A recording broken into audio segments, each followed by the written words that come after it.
So influence at the really high level is the ability to change someone's thought or action.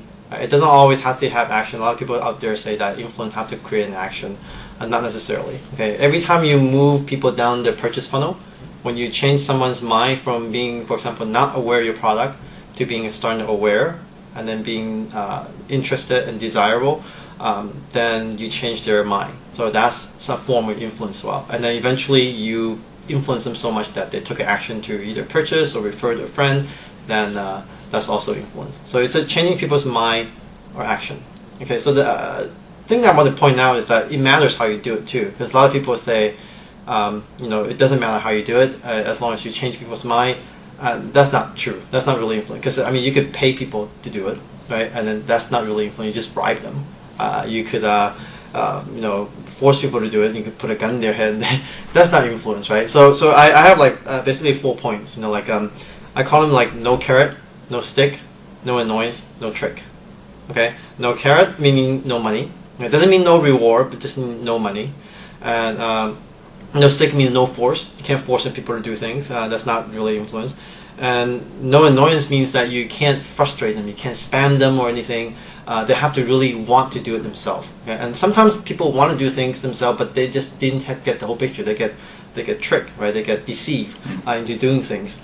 So the last one is no trick, right? So you can't have, So basically, influence is basically the ability to influence, the ability to cause a change in some people's mind or action under the condition of no carrot, no stick, no annoyance, no tricks.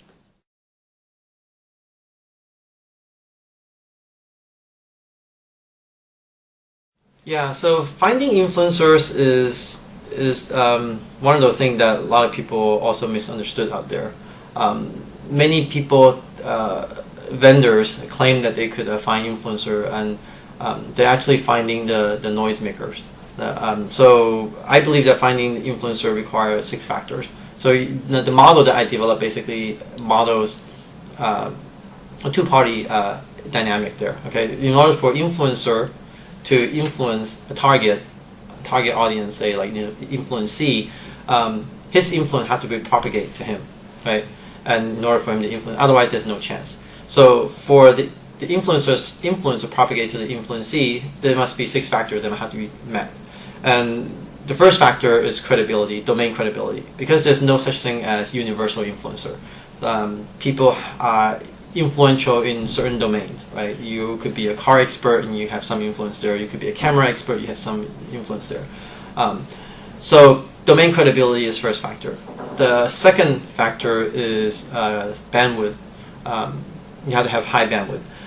And clearly, if you have credibility and you never say anything, you're not going to be influence anyone, right? So the bandwidth essentially is, what most of the people out there focus on, right? That how loud you are, essentially. So there's 2 ways to kind of determine, two type of way, I would say, 2 type of data that determines how much bandwidth you have. One is what we call the participation velocity. It's how quickly you participate, and for example, like the number of times you tweet a day, number of blogs you've written per week, and it's a kind of participation per unit time.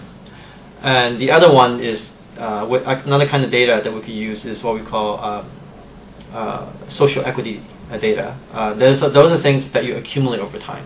For example, like total number of followers you have, total number of friends you have, total number of blogs you've written, throughout the lifetime of your blog, and so those could all contribute to your bandwidth. And then the third factor is relevance. You have to have relevance. So that basically says that you have to take into account of what the target wants, right? If I'm a camera expert and you're trying to buy a laptop, right? I'm not going to be able to influence you, right? Because what my expertise is not relevant to you. And so relevance actually have 2 different components. One is the content relevance. So this is the content relevance, third factor. So the fourth factor is temporal relevance. This is relevance in the time domain, right? So every consumer have a decision window where they're most susceptible to influence. And for different product, that's different, right? For example, if I'm trying to buy a laptop, I may do some research for about a couple months before I make the purchase. So that decision window is about 2 months, right? If I'm trying to buy, I don't know, buy a car, maybe I'll research for like 6 months, right? If I'm trying to buy a house, probably it's a year, right? But if I'm trying to buy, I don't know, a beer, maybe it's like next 5 minutes, and after that, it's too late. I already bought the beer, I already drank the beer. It's too late. Yeah. So so the relevant time is usually now, right? And then the relevant window is usually how long you have to look back in order to determine the influence. Because some influencer may be really influential on the topic of your interest, but it was too long ago, right? And they may not talk about that topic anymore, and that becomes irrelevant to you, right? And the fifth factor is channel alignment. Channel alignment simply is the alignment of where the influencer is and where the target is. They better be in the same place, basically.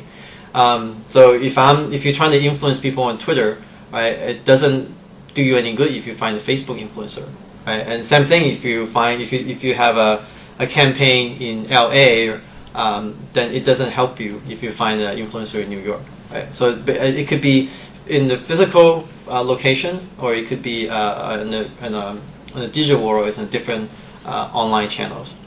So we call them online channel alignment, this factor. And then the last factor is essentially what we call trust, right? So regardless of whether you have any of the first 5 factor, right? If the target doesn't trust me, right, as an influencer, I can't influence him. And then one of the interesting thing about this model is that like all of these 6 factors have to be present and have to be accounted for. If you're missing any one of the factors, you essentially break the chain. So my influencer's influence cannot propagate to the target, and you don't have any influence.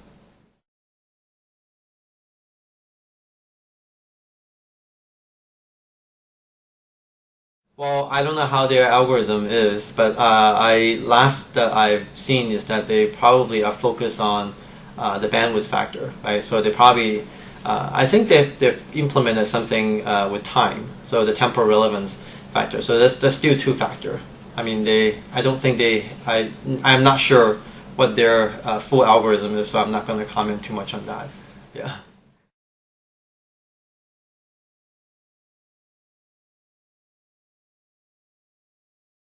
That's actually the hard part, right? So, the easy part is actually to find them.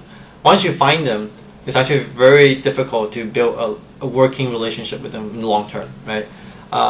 Because if you can't really treat them like employees, right, and work them, like your employee, because they're going to hate you and they're going to turn against you.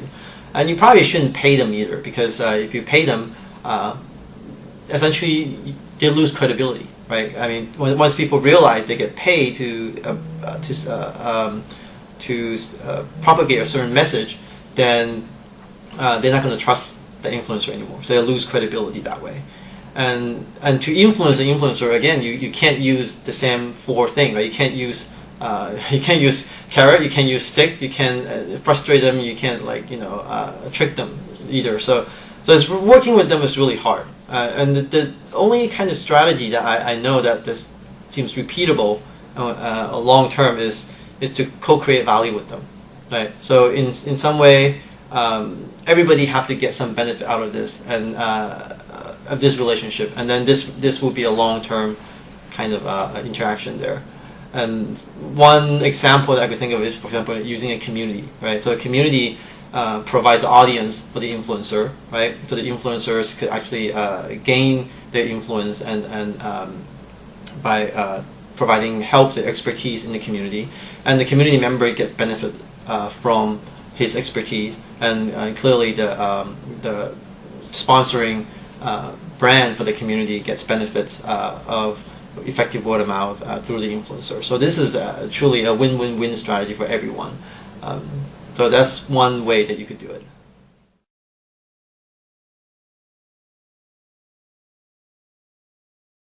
Yeah, so ROI is a tough nut to crack, and I've done a little bit of study on that. And basically, we did a controlled customer lifetime value simulation using real network data from our platform, and we found that if you target random users, you will get some benefit. But if you target influencer, the benefit is greater. It's actually greater by 50%. So it's pretty significant.